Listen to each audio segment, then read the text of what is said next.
ঈদুল আজহাকে কেন্দ্র করে জমে উঠেছে বিনোদন কেন্দ্রগুলো। বিনোদনের খবর জানাতে যাচ্ছি রাজধানীর বসুন্ধরা সিটিতে। সেখানে আছেন সহকর্মী ফাতেমা কাউসার। ফাতেমা, ঈদ উপলক্ষে নতুন কি সিনেমা মুক্তি পেল জানাবেন। হলগুলোতে দর্শকদের ভিড় কেমন দেখছেন?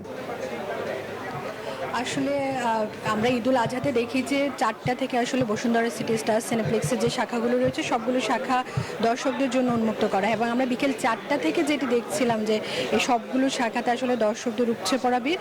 সব যে 6টি সিনেমা মুক্তি পেয়েছে সবগুলো সিনেমায় আসলে দর্শকরা পছন্দ করেছে, গল্প পছন্দ করেছে।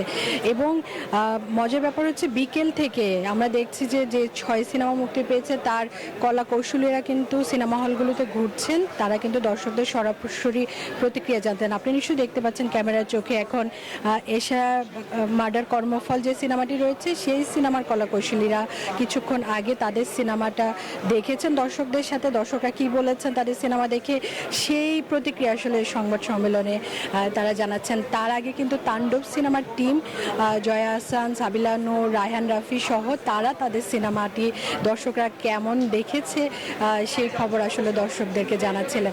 এছাড়াও যে সিনেমাগুলো মুক্তি পেয়েছিল সবগুলো সিনেমা আসলে দর্শকরা পছন্দ করেছেন। প্রতি বছর আমরা দেখি যে ঈদ উল ফিতরে আসলে দর্শকদের বেশি সমাগম ঘটে, কিন্তু ঈদ উল আজহাতে সেই অর্থে দর্শক সমাগম একটু কম হয়। কিন্তু বিগত কয়েক বছর আমরা সেই ধারাবাহিকতা আসলে এখন আর নাই। এখন আসলে ঈদ উল আজহাতেও ভালো ভালো সিনেমা আসছে এবং দর্শকরা সেগুলো পছন্দ করছেন।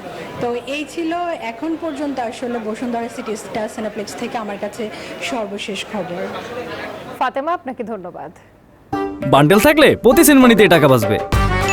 বিকাশ সেনমানি বান্ডিল কিনে জিতুন প্রতি লেনদেনে।